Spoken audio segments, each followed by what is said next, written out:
Michoacán, honestidad y trabajo. Hola, ¿cómo están? Buenos días. Vamos a comenzar esta semana dedicada a la cocina tradicional de Michoacán. En esta ocasión tenemos por aquí al cocinero tradicional Roberto David Legaria Díaz. Él nos va a presentar la ponencia de la cocina tradicional en Michoacán. Les quiero platicar un poco de nuestro chef. Él es cocinero tradicional, es un capacitador certificado del CARMI, es director de banquetes Díaz, secretario de cocinas tradicionales Findecua, expositor, también es en el Festival Michoacán de Origen, y también es propietario de esta marca que tenemos aquí, que es la marca Huaracu. Muchísimas gracias, Chef, por estar con nosotros, por iniciar esta semana la colaboración que tenemos con el CARMI, y es muy importante para nosotros, es nuestra aliado principal. Y le agradecemos nuevamente que esté en la casa. Es un placer siempre mío y estar aquí siempre apoyando en esta ocasión a ustedes, al ICADMI, a SEDECO, que tanto nos apoyan. Muchas gracias, lo dejo. Gracias. Ok, buenos días a todos. Como ya escucharon, mi nombre es Roberto. Me dedico a la cocina tradicional, a los banquetes, tengo mi negocio de salsas y algo que a mí me apasiona es la cocina. Y algo que nos debe apasionar a todos es la cocina tradicional. Es un orgullo tener la cocina tradicional en México. Por ahí tenemos nosotros un nombramiento que ya cumplimos este año, 13 años de estar festejando. Este año es el 13º aniversario de la cocina tradicional como patrimonio inmaterial de la humanidad. Y antes de empezar, a mí me gustaría hacer un poquito el recuento de dónde viene la cocina tradicional. Todo inicia, obviamente, con la cocina prehispánica.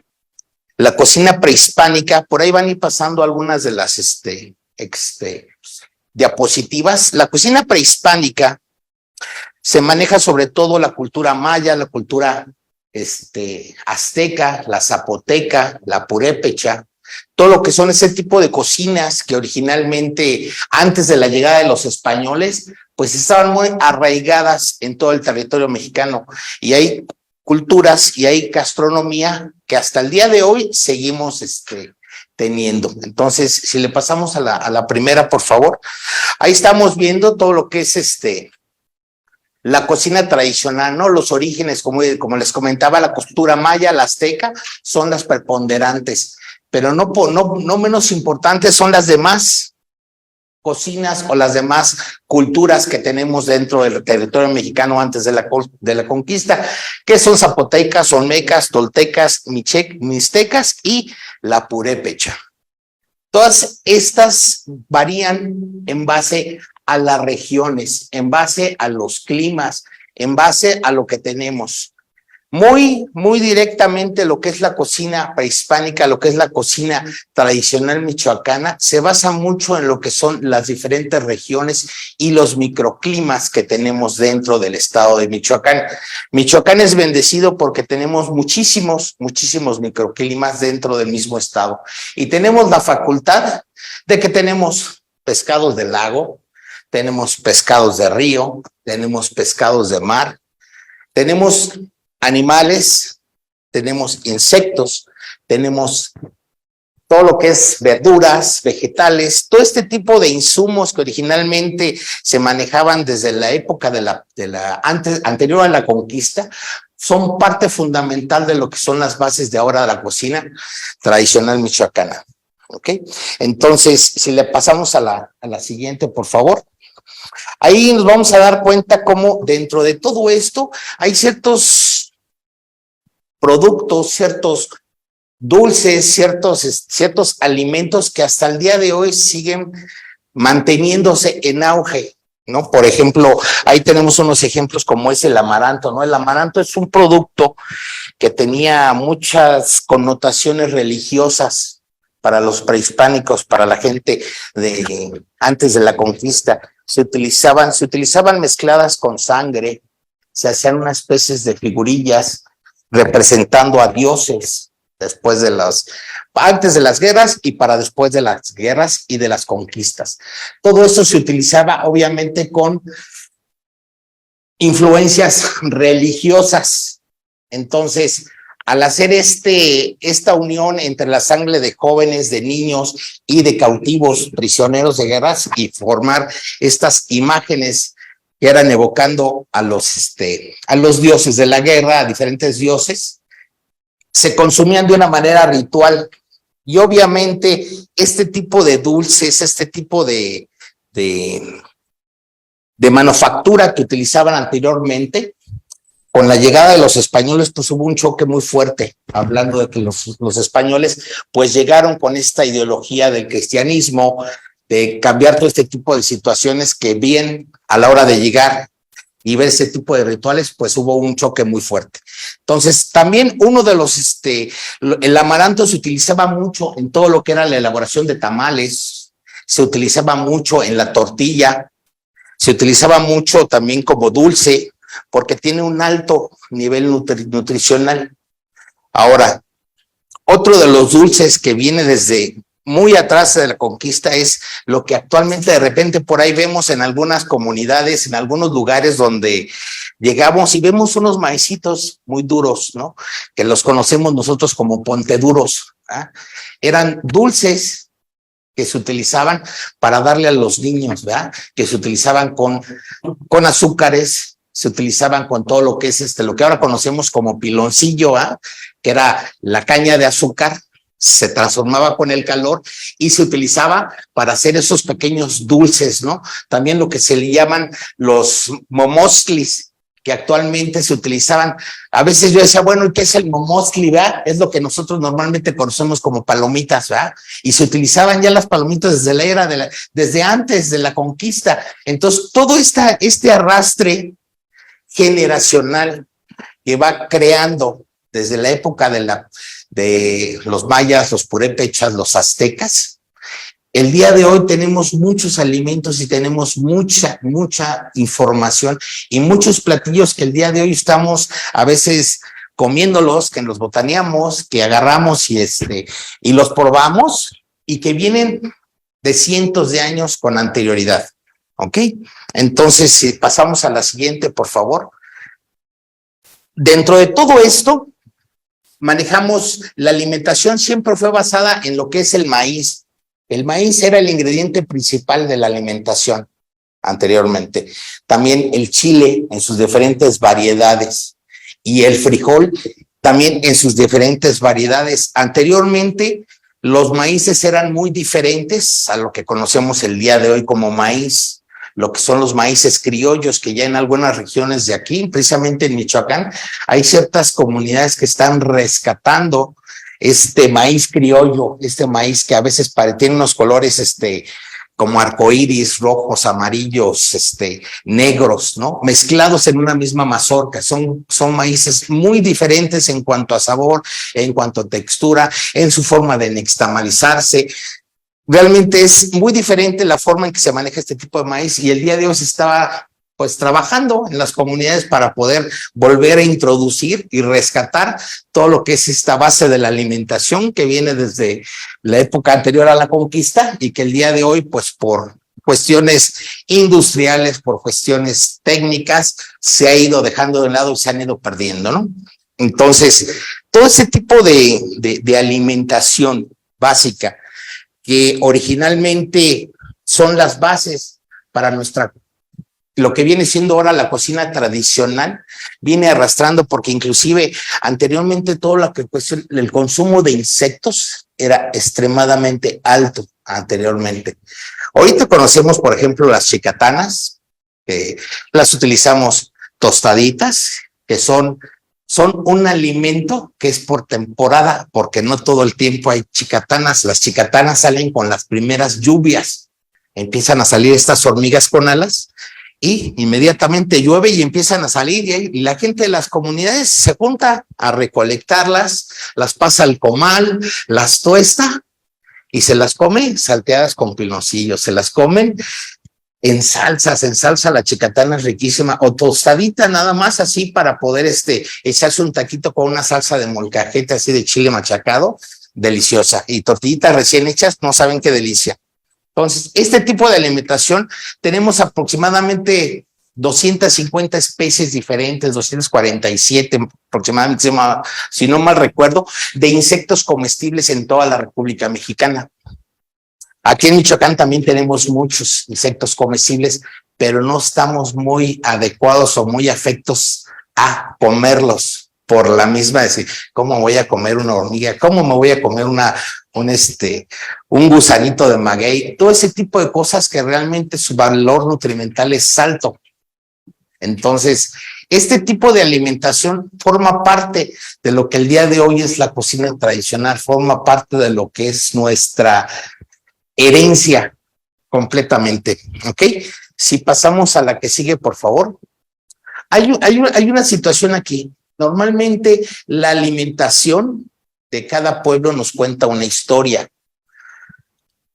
Normalmente vemos en ciertas comunidades que son completamente, manejan la agricultura, manejan lo que es pues actualmente la ganadería, pero en aquel entonces la ganadería no existía, eran caza, pesca y recolección. Y ya llegado a la época que llegó los españoles a México, ya se manejaba el cultivo de una manera muy eficiente, de una manera perfectamente bien nivelada con el entorno y el ecosistema que cada una de las comunidades tenía, sin afectarlo directamente. Entonces, esa armonía que tenía los pueblos prehispánicos con su entorno era maravillosa. El día de hoy ya no la tenemos, el día de hoy se está perdiendo porque talamos los bosques, porque hacemos mal uso de nuestros recursos.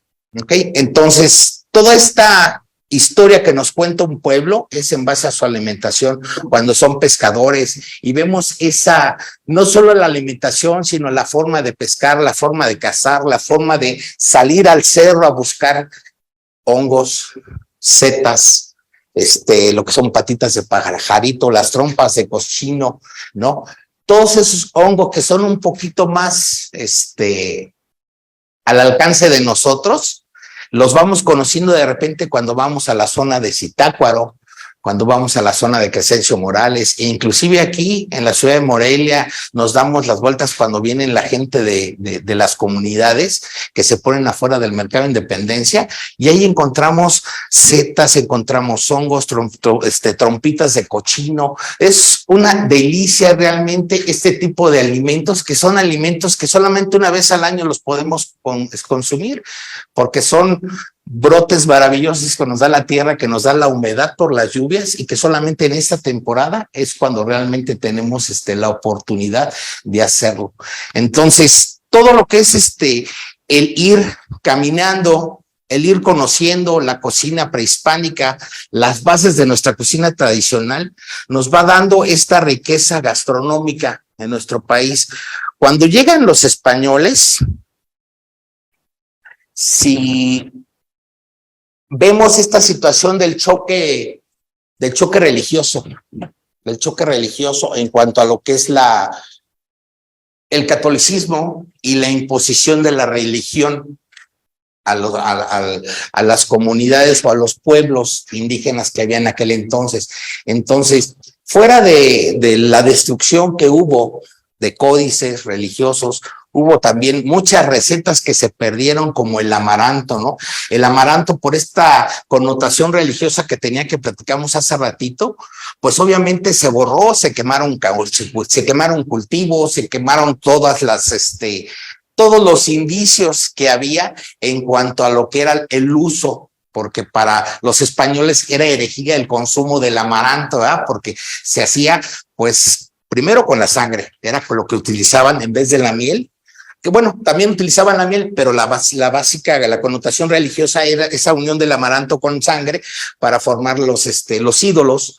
Y obviamente los españoles llegaron y dijeron, no, esto es herejía, nos vamos a ir al infierno. Entonces borraron de la faz de la tierra completamente toda esta parte de aquí de México el amaranto por muchos años, que ya de un tiempo para acá empezó a retomar, ¿verdad?, auge, y que el día de hoy la encontramos en agua, lo encontramos en atole, lo encontramos dentro de comidas, lo encontramos en las tortillas, lo encontramos en los pozoles también, lo encontramos en dulces, en una cantidad infinita, inclusive para adornar nuestras ensaladas, todo ese tipo de alimentación que viene nada más del puro amaranto, se volvió a rescatar con todas las recetas y nuevas recetas que se han ido pues integrando, ¿no? Si le cambiamos, por favor. Dice, todo este choque, cuando llegan los españoles, se da esta eliminación de muchos platillos que tenían anteriormente, y al llegar los españoles, además de eliminar los platillos, hubo la introducción del ganado, hubo la introducción como el caballo, del cerdo, de los borregos, todo ese tipo de animales de granja que el día de hoy tenemos como parte de nuestra alimentación. Hay un dato muy curioso. Cuando llegan los españoles a la zona de Yucatán y ven, conocen lo que es, o que nosotros conocemos como el pozole, era nosotros lo usamos para fiestas, ¿verdad? Cumple mi prima años, o es la boda, o una fiesta, o los 15 de septiembre, el pozole no puede faltar en casa, ¿verdad? En aquel entonces, el pozole era un platillo ritual. Normalmente se utilizaba después de alguna batalla, y se utilizaba la carne de los prisioneros que se guisaba con el pozole, pero nada más la consumían los altos mandos, los emperadores, los militares de alto grado en la cultura maya y en la cultura azteca, ¿no? Actualmente, cuando llegan los españoles y ven esta situación, pues obviamente se horrorizan y dicen, pues, ¿cómo están comiendo a seres humanos? Y es donde el puerco entra a la escena de la gastronomía mexicana. Cambia esta situación de quitar la carne de los prisioneros e incluyen la carne de cerdo dentro del pozole, y se empieza a hacer esta continuidad.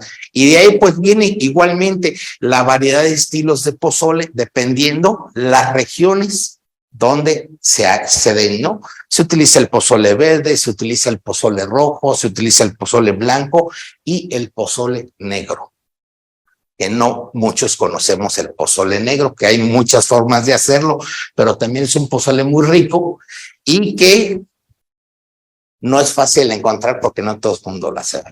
Pero a final de cuentas, esta connotación de la integración de lo que traen los españoles como el trigo, que forma base ahora de la alimentación, no solamente de México, sino de todo el mundo, originalmente pues viene de la zona de Egipto, ¿no?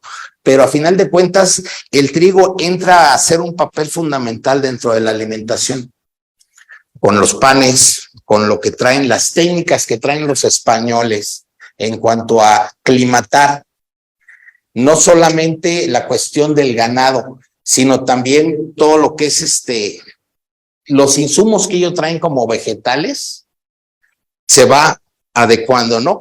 Todo lo que es la amplia gama que manejamos o que se manejaba aquí, desde hojas de acuyo, la hoja santa, diferentes tipos de insectos, como les comentaba, ¿no? Toda la pesca y la fauna que se cazaba, pues se armaban unos festines impresionantes, y la variedad de comida era también muy vasta. Y esa fusión que hubo entre la tendencia española y lo que viene siendo la cocina prehispánica son las bases de lo que tenemos hoy como cocina tradicional. Si le podemos cambiar, por favor.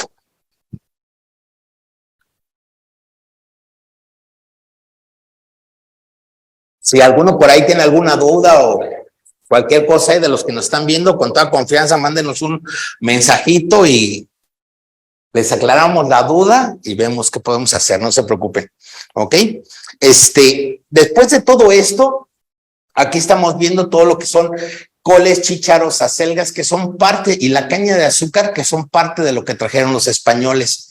Obviamente, había la caña de azúcar, pues el clima es muy ad hoc de donde viene aquí a México, no hubo tanto problema, pero coles, hubo muchos insumos que ellos trajeron que tuvieron que empezar a aclimatar para ahora sí que para las zonas cálidas, para las zonas frías, para las diferentes regiones de aquí de México, para que se fueran dando realmente este tipo de productos. Variaban a veces en tamaño, a veces variaban en sabor y a veces no se daban.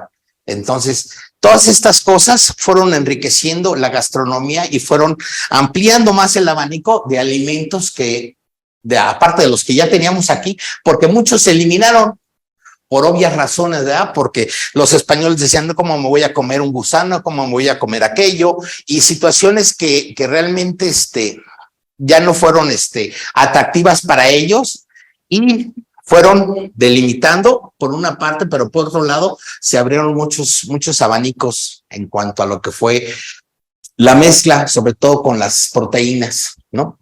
Ahora, si le cambiamos al que sigue, por favor.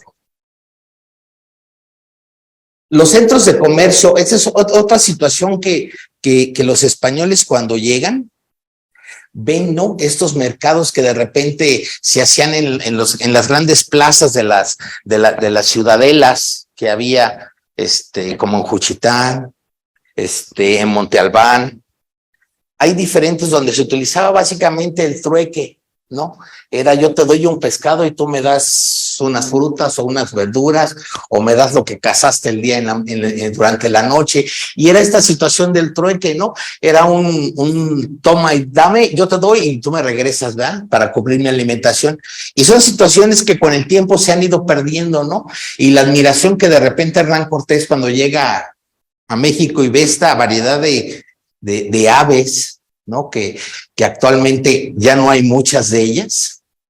Obviamente detona en maravillarlos completamente y decir, ¿sabes qué? No es posible que haya faisanes, que haya pavorreales, que haya tanta diversidad de fauna que ellos no conocían y que vinieron a conocer al llegar aquí al México anterior o bueno, ya en la conquista, ¿no? Esto aunado a lo que son moles y diferentes alimentos que ellos desconocían como el chile, ¿no? Entonces, todo ese tipo de maravillas con los que se encontraron los españoles fueron muchos adoptados y llevados, como el cacao, al viejo mundo, del nuevo mundo en el que estaban ellos experimentando y conociendo todo esta diversidad de alimentos y de variaciones.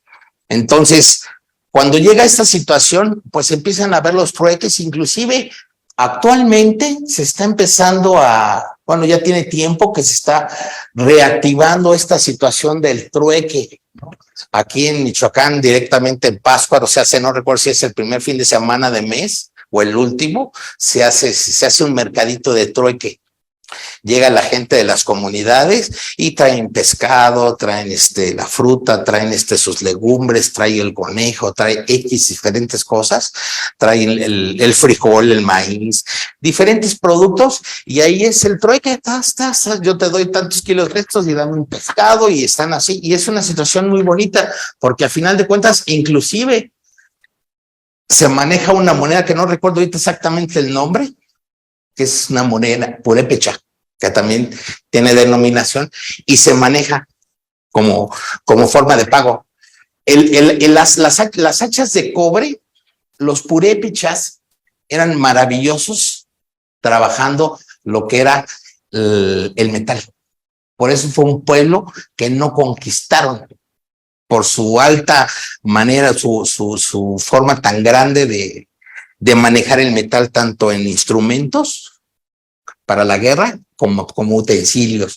Entonces, había unas hachas de cobre, efectivamente, que eran pues unas laminitas así en forma de hacha, como la que utilizan los gambusinos, ¿no? Que son planitas de los lados, y esas era una moneda, era la moneda que usaban anteriormente con los purépechas.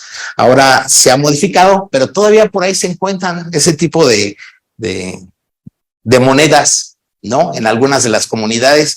Por eso es bonito ir a las comunidades, pasear, ver realmente impregnarnos de lo que es nuestra esencia, impregnarnos de lo que son nuestras raíces, de ver realmente que la maravilla no está aquí, la maravilla está afuera de las ciudades, en las comunidades, con todo lo que son las raíces, con ver realmente que vas a un lugar y pruebas cosas que no tienes ni idea que existían o no teníamos idea de que existían, ¿no? Platillos maravillosos, maravillosos que vienen generacional, ¿no? Vienen heredados y eso es lo bonito de la cocina tradicional, ¿no?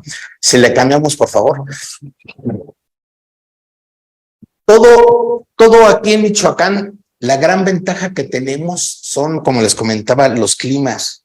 Tenemos una diversidad tan grande que el día de hoy no conocemos todos los insumos que realmente manejamos porque se han perdido, se han quedado, y no en el tintero, sino desgraciadamente, la gente de las comunidades pues sabía qué hierba utilizar para cuando te dolía el estómago, sabían qué hierba utilizar cuando te dolía la cabeza, qué hierba le tenías que dar a la señora cuando tenía temperatura, cuando estaba a punto de parir. O sea, tenían un conocimiento tan vasto de todo lo que es las hojas curativas, todo lo que es la medicina herbal, que actualmente ya la mayoría o mucha gente estamos regresando a tomar nuevamente ese camino, ¿ah? De que ya no comprar en la farmacia, sino vas y ya sabes que la hierba, la cola de caballo te sirve para cuando andas así medio malito de los riñones, que traes el mal de orina, ponle unas pingüicas y tómatela de agua de uso, y son cosas que no nos afectan y que además nos funcionan de maravilla. Entonces, el retomar, el rescatar todo ese tipo de recetas, ese tipo de sabiduría es lo más importante dentro de lo que viene siendo pues nuestra raíz, ¿no? Y sobre todo la cocina tradicional, ¿ok? Si le cambiamos, por favor. Todos los, todo lo que llegó con los españoles se amalgamó con lo que teníamos. Entonces, realmente la cocina tradicional empieza a partir de ahí. Y el amor por la cocina nos lo heredan nuestras madres, nos lo heredan nuestras abuelas. Yo creo que a todos, bien o mal, por ahí de repente recordamos cuando llegamos a algún lugar y algún cierto aroma. Ay, me acuerdo de mi abuelita, me acuerdo de mi mamá cuando íbamos al rancho, cuando íbamos a tal lado, porque esa memoria olfativa, esa memoria gustativa, nos la heredaron, ¿no? Esta situación de realmente saber que el amor se plasma en lo que haces para la gente que tú amas y quieres, ¿no? Y el amor nos lo plasmaron desde chiquitos, no en abrazos ni besos, claro que sí, pero a final de cuentas en los platillos, porque el corazón de nuestra casa siempre fue la cocina. Era donde llegabas y le decías, mamá, dame permiso de hacer esto, o quiero hacer esto, donde pedías permisos, donde te regañaban, donde siéntate hasta que te acabes, que no me gustan las calabacitas, todas esas cosas que veíamos en cocina, en la cocina de la casa, o cuando íbamos con la abuela, son cosas que de repente hoy las nuevas generaciones no las tienen tan palpables como los de mi edad, que ya estamos cincuentones, que ya acordamos y evocamos esas memorias, ¿verdad? En cuanto a lo que es la cocina. Si le cambiamos, por favor, a la que sigue. Toda la cuestión de la cocina tradicional es bien importante. Nosotros aquí en México tenemos un nombramiento. Lo voy a tocar muy suavecito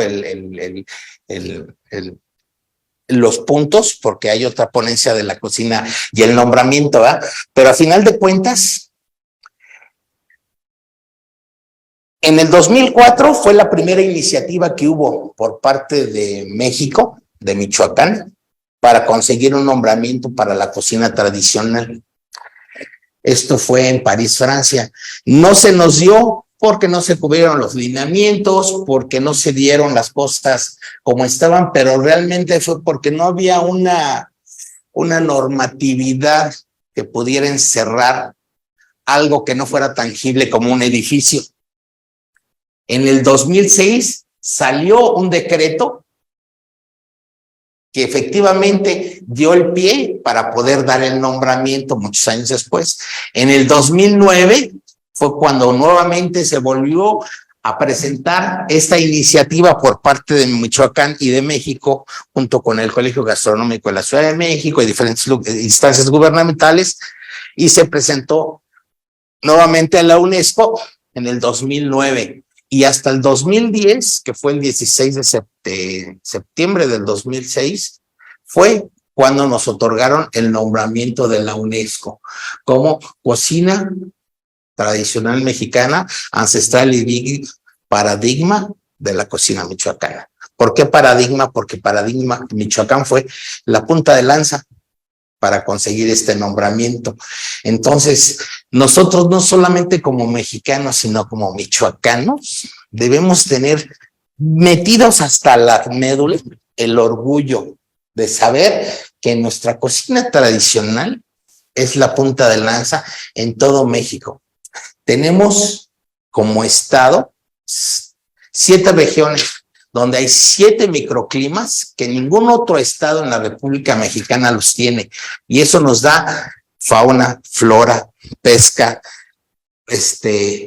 caza por estación y recolección por temporal. Entonces, todo eso nos da una diversidad tan grande en la cocina y eso es lo que nosotros tenemos que ir rescatando, ¿no? Eso es lo que nosotros necesitamos ir poniendo y plasmando en las libretas. Yo me acuerdo que mi mamá agarraba y tenía su libreta y ahí iba contando las recetas que le daba la abuela, que le daba la tía, el del mole, el de y tenía su libreta, ¿no? Y de repente metía hojas nuevas y de las galletas y de todas las cosas que iba ella preparando y que le iban heredando, ¿no? Entonces, la situación que tenemos actualmente, tenemos que ir recuperando esas recetas. Tenemos que ir investigando. En cocina tradicional lo conocemos como cocina de rescate, ¿no? Rescatar de que... ¿Te acuerdas las chuletitas esas que hacía la tía Juanita? Sí, me acuerdo, pero ¿y quién tiene la...? No, pues yo no tengo y la tía Juanita ya se murió.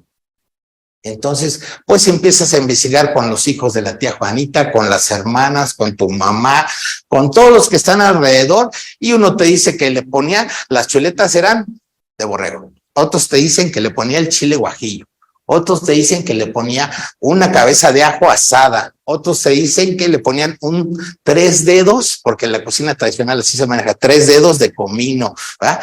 Y así vas armando tu receta de rescate y la preparas, si no te gusta, la vuelves a preparar hasta que dices, este es el sabor. A lo mejor no queda igual, ¿verdad? Porque yo preparo las cosas que me hace mi mamá y nunca me quedan igual, ¿ah? Siempre me salen mejor cuando me las hace mi mamá, pero al final de cuentas el sacar, el buscar, el ir investigando eso forma parte esencial de lo que es la cocina tradicional de rescate. También dentro de la cocina tradicional tenemos la de innovación. Ya tenemos una receta y podemos innovarla metiéndole productos nuevos.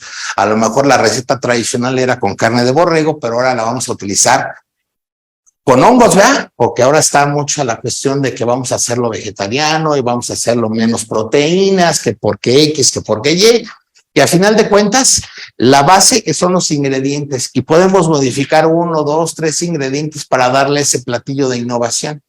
Y lo que es la cocina tradicional normal, que son platillos que ya están muy arraigados, como los pozoles, como son las atápacuas, lo que son las chandúcatas, los que son los churipos, ¿verdad? Las morisquetas, ¿no? Aquí hay una cuestión bien curiosa porque dentro de la cocina hay cocina regional o regionalizada, hay cocina que se adopta por municipios, por comunidades o por zonas, y lo que es cocina tradicional, que son cosas diferentes, ¿no? Por ejemplo, podemos decir, los gazpachos de aquí de Morelia, no es una comida tradicional, es una comida que adaptamos y que aceptamos los morelianos, básicamente, los morelianos, y los que vienen aquí dicen, vamos por el gazpacho, así como que vamos por unos artes, ¿verdad? Es algo que atrae, pero no es una comida tradicional.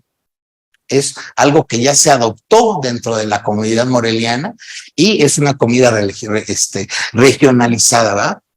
ahí ese tipo de diferencias son las que marcan mucho ya las reglas o las normas que nos marca la cocina tradicional. La cocina tradicional nos dice que lo frito no entra, con excepción de las enchiladas placeras. Tacos dorados no es cocina tradicional. Pambazos no es cocina tradicional. No, es comida regionalizada. Es adoptada, pero no es cocina tradicional. Los chiles rellenos.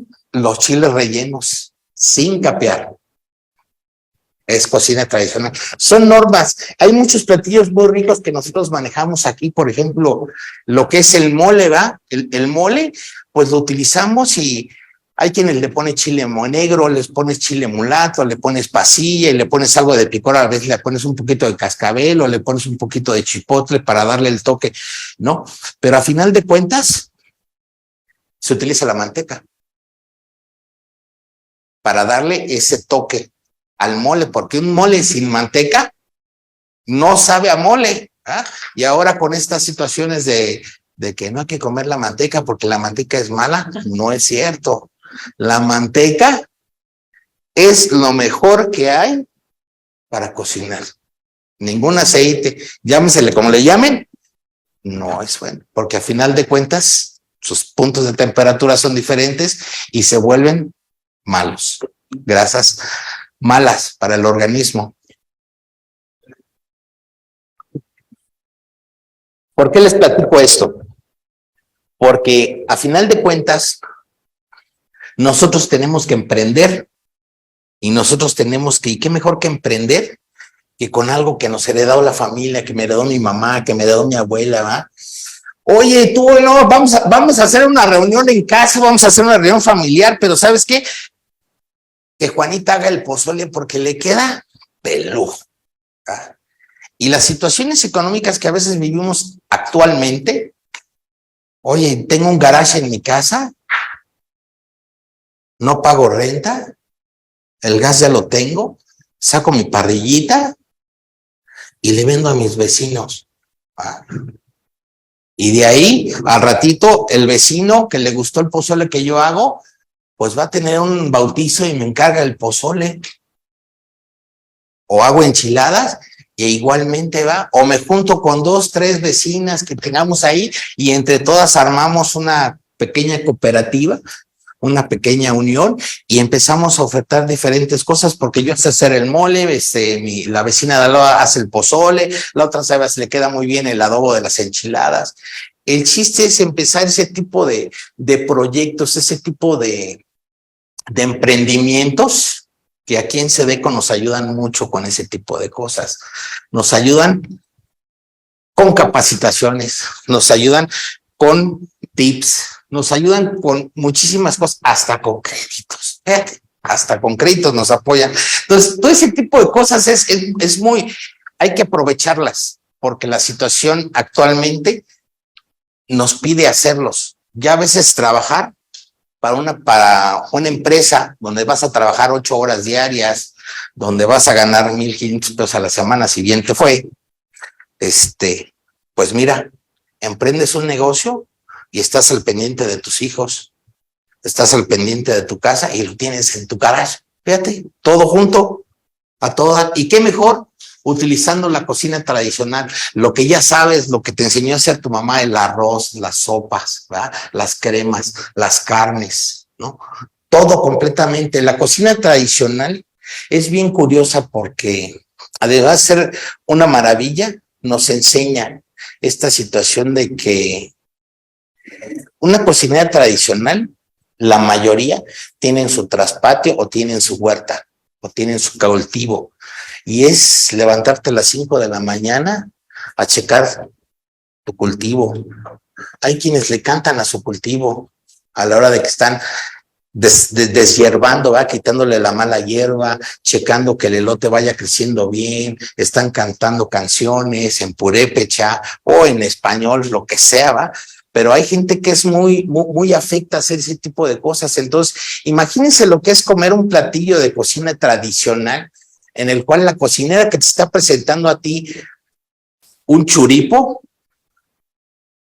sembró sus chiles guajillos atrás, ¿verdad? sembró la col en el traspatio, ¿verdad? Y además, la res también es de ella, la vaquilla que mató para hacer el choripo, ¿ah? Su papa, su jote, bueno, su chayote o su zanahoria, ¿verdad? Y el maíz con el que hace las corundas para acompañar el churipo, también lo hace ella con su nixtamal. Entonces, un platillo de churipo no es nada más un caldo de res rojo con corundas en vez de tortillas, ¿verdad? No, ahí nos estamos comiendo la historia de generaciones de la cocinera. Te estás comiendo el amor que le está dando a cada uno de sus cultivos y de las cosas que ella hace en su traspatio. Estás comiéndote los cuentos e historias que la cocinera recibía de su abuela cuando estaba sentada junto al metate, donde la abuelita le platicaba y le preguntaba cómo estaba. A ver, mija, juega con la masa, en lo que ella torteaba la tortilla para aventarla al comal de leña. Todo eso es lo que encierra un platillo de cocina tradicional. Y todos y cada uno de nosotros tenemos la cocina tradicional en casa.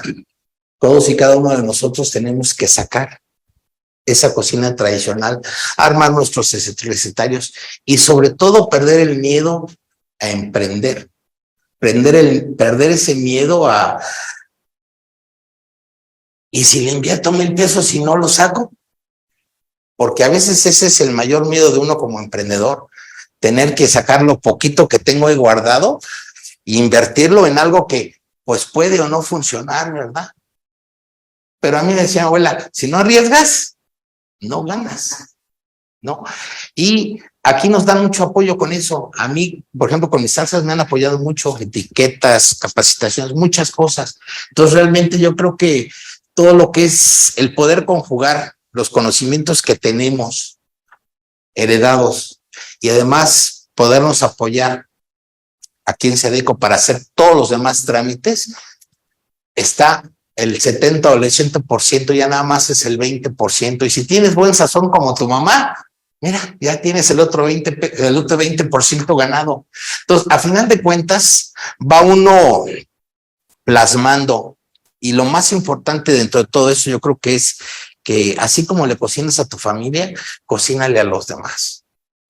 Nunca pierdas de ver esta situación de que si es para vender, entonces compro carne bistec taquero en vez de comprar una buena pieza.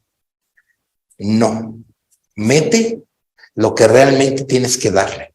Lo que te gusta comer a ti es lo que le tienes que dar a tu comensal, es lo que le tienes que dar a la gente, ¿no? Y esa es parte fundamental siempre. La cocina tradicional es primera calidad, no es segunda, no es comida rápida, no es comida, no. La cocina tradicional es de primer mundo, no en balde tenemos el nombramiento. Somos el primer país en el mundo que lo obtuvo. Ni Francia, ni España, ni Italia, ni Alemania. Bueno, Estados Unidos no tiene ni cocina tradicional, ¿verdad? ¿Para qué digo más? ¿No? Y somos lo que más comemos. Yo quisiera hacerle una pregunta.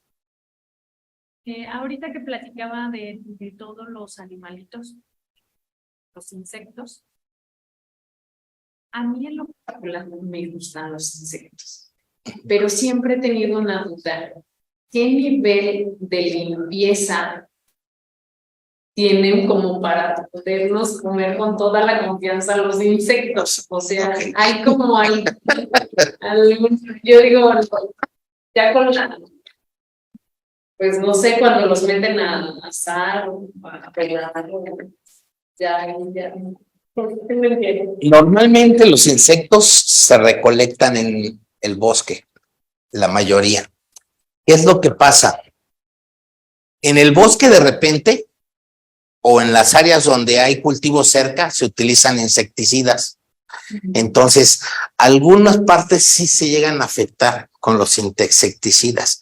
Entonces, ¿qué es lo que se empezó a hacer? El día de hoy hay granjas de chapulín, el día de hoy hay granjas de jumiles, hay granjas de gusano de maguey, hay granja de hormiga.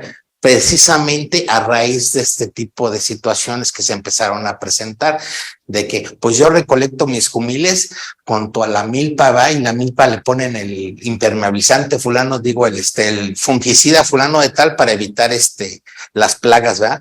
Y eso me afecta a mi recolección. Y de igual manera, no solamente con los insectos, sino también nos afecta en la recolección, sobre todo de los hongos. La falta de pino, la falta de encino, la falta de este tipo de árboles y de biodiversidad nos afecta directamente en lo que es a la gente que se dedica a recolectar. Pero actualmente ya realmente los insectos no tienes ningún problema, no, la verdad que no. Ya inclusive importamos cucarachas de China para que se puedan comer. Son unas cucarachas así grandotas, ovaladitas, ¿no? Que se asan y se comen así. Le pasamos adelante, por favor. Sí, sí. Fíjense, el churipo, ahorita me acuerdo, el churipo es un platillo de bodas. La mayoría de la cocina tradicional tiene muchas connotaciones religiosas, así como la prehispánica. Hay platillos como el churipo que se da mucho en bodas, ¿no? El churipo, para la gente que no es de aquí de Michoacán, es un caldo de res que se hace con col, con la hoja de col, que le da un sabor muy particular, y hierbabuena. Y lleva la verdura del traspatio, de la zona. Hay unos dicen que el churipo real es de Paracho, otros dicen que no, que es de los 11 pueblos, que otros que es de San Juan, ¿verdad? Todo el mundo se pelea, ¿verdad? Hasta en el pueblo dice, no, mi churipo es el bueno, y la vecina dice que el suyo es el bueno. A final de cuentas, todo lo que se hace con amor es bueno, porque a final de cuentas, eso es lo que va enriqueciendo la cocina tradicional, que un mismo platillo se vuelve no solo de un solo lugar, se vuelve generalizado en algunas zonas, en algunos estados, y de un lado a otro cambia a veces los sabores por el agua, por los minerales que hay en la tierra donde se cultiva lo que le estamos poniendo al platillo. Todo ese tipo de insumos y de cosas van variando la alimentación, van variando los sabores, pero a final de cuentas la esencia es la misma, es el platillo que nos heredado y nos vamos modificando dependiendo de lo que tenemos en el traspatio. ¿Sí? Y inclusive ahorita me estaba acordando, no recuerdo el nombre de la comunidad, pero hay comunidades acá creo que es para 11 pueblos, que es donde cuando piden la novia, tienes que llevar, la familia tiene que hacer pan. Hacen el pan y llevan los canastos de pan y lo regalan así para pedir a la novia. Y de igual manera, cuando la familia da la respuesta, hace un guisado particular para poderlo hacer. Y así como ese, hay muchísimos guisados aquí en Michoacán, y no solo en Michoacán, o sea, alrededor de la República Mexicana, la cocina tradicional es tan vasta como flores e insectos hay en todo lo que es la biodiversidad del país. Entonces, el poder compartir, que eso es lo más importante también dentro de lo que es la cocina tradicional, el compartir el conocimiento con los demás, y qué mejor que compartirlo, presentándolo, degustándolo, y en familia, pues es una maravilla realmente. Y si eso además te va a dar la posibilidad de incrementar tus ingresos, ya lo aprendiste, ya lo tienes ahí en el archivo, sácalo, desempólvalo y órale, empieza a hacer pozoles, enchiladas, tamales. Realmente aquí inclusive nos apoyan con cursos y capacitaciones para hacer diferentes cosas, ¿no? El ICADMI nos ayuda, capacitaciones gastronómicas, nos enseñan a hacer tamales, pastelería, si te gusta la pastelería. O sea, la diversidad es muy grande. Todo lo único que hace falta es que uno diga, quiero hacerlo y voy a hacer. A lo mejor ya no tanto ni siquiera para negocio. Que no sabes que ya ahora, a partir de hoy, los pasteles de cumpleaños los voy a hacer yo, no los voy a comprar, ¿verdad? Así rápidamente, ¿verdad? Decimos que vamos a hacerlos y órale. Entonces, aquí en la cocina tradicional se han perdido muchos platillos y se han perdido básicamente por el cambio de suelo. Se ha perdido porque obviamente al haber un cambio de suelo, nos afecta el clima y el clima nos afecta la productividad. Mucho de lo que es la recolección, productos de temporal, y también pues porque ya las mazorcas ya no salen grandotas y bonitas, ahora ya salen más chiquitas y con menos granos, a veces te parecen chimuelas, ¿verdad?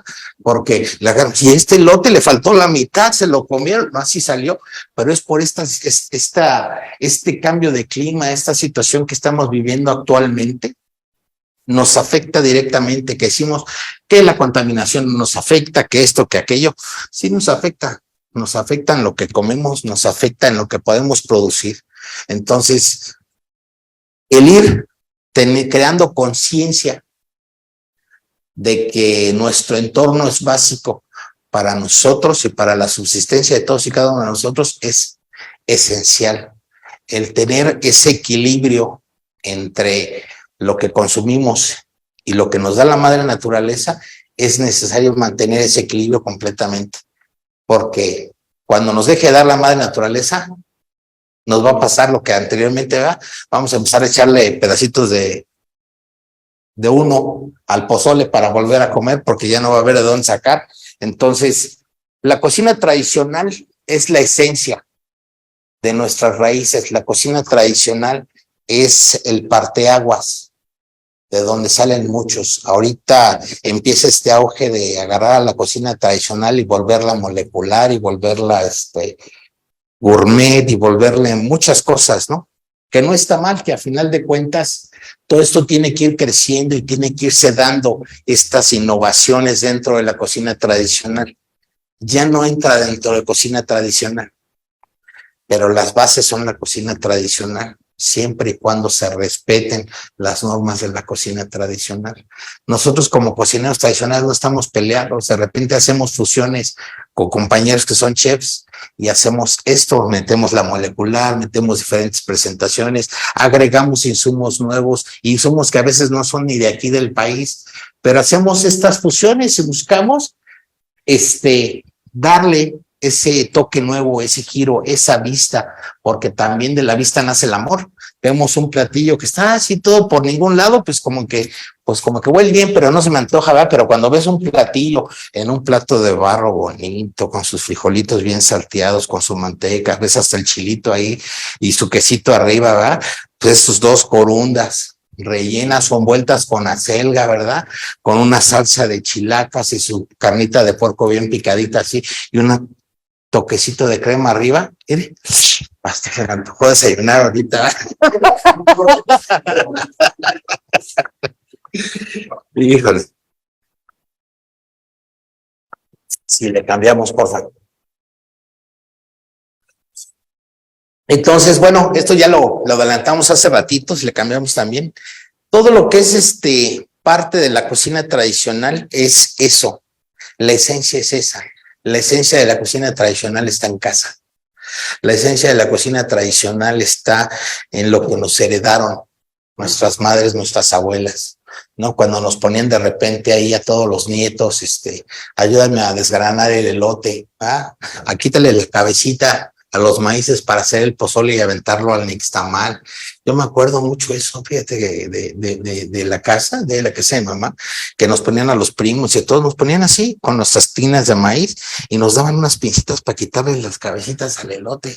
Ahí nos la pasamos todo el día, quitando las cabecitas para aventar el maíz y que se pudieran nixtamalizar para hacer el pozole del 15 de septiembre, o de la fiesta o del cumpleaños. Entonces, todo eso pues es heredado, todo eso nos los da la familia y todo eso es lo que nos va enriqueciendo completamente pues nuestro haber, ¿no? Nuestra esencia, y lo debemos valorar, lo tenemos que abrazar, lo tenemos que defender, porque realmente la cocina tradicional es nuestro patrimonio, es nuestra herencia, y es lo que nosotros le vamos a dejar a las generaciones que vienen, ¿no? Francia ya tiene nombramiento. Japón ya tiene nombramiento. El café turco ya lo tiene, y la cocina mediterránea. Son los únicos 4, aparte de nosotros, que lo tienen. Y no tienen la riqueza ni los microclimas que tenemos nosotros. Pero a veces la iniciativa de emprender es la diferencia. Gracias a todos.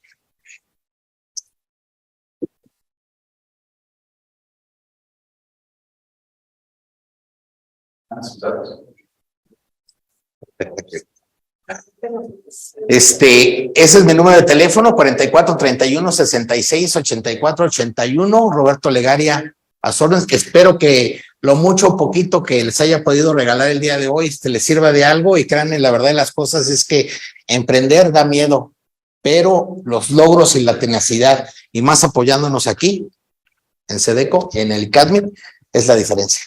Gracias a todos. Muchas gracias, chef. Una pregunta, entonces, ¿sus banquetes son de comida tradicional? De todo. Comida tradicional, comida gourmet, hasta taquizas, todo lo que quieran. Capacitaciones, cocina, lo que requieran, estamos a sus órdenes. Muchas gracias. Quiero yo finalizar esta sesión agradeciendo al ICADMI por esta semana que ellos mes con mes nos apoyan a la Academia de Michoacán. Quiero darle las gracias a la doctora Rosario Tafoya, que está por aquí siempre apoyándonos. Doctora, muchísimas gracias por siempre traernos a personas expertas para que nos puedan apoyar en este tema. Y únicamente quiero finalizar entregándole al chef Roberto el documento oficial, que es un reconocimiento que le tiene la Secretaría de Desarrollo Económico y el Gobierno del Estado a Roberto Díaz Legaria Díaz, Roberto David Legaria Díaz, por su valiosa intervención como ponente en la Academia de Michoacán. Bajo la ponencia La Cocina Tradicional en Michoacán. Esta ponencia está siendo realizada el día 22 de mayo del 2023 aquí en Morelia, Michoacán. Chef, muchísimas gracias. Este documento será el secretario de Desarrollo Económico quien le manda un caluroso abrazo y un agradecimiento por estar con nosotros. Gracias a ustedes, gracias a SEDECO, al licenciado Claudia, a la doctora Timoni.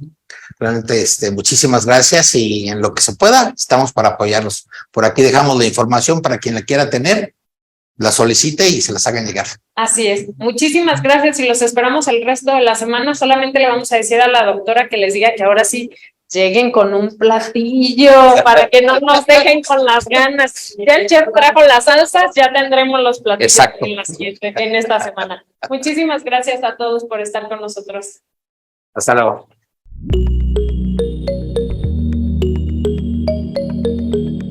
Michoacán, honestidad y trabajo.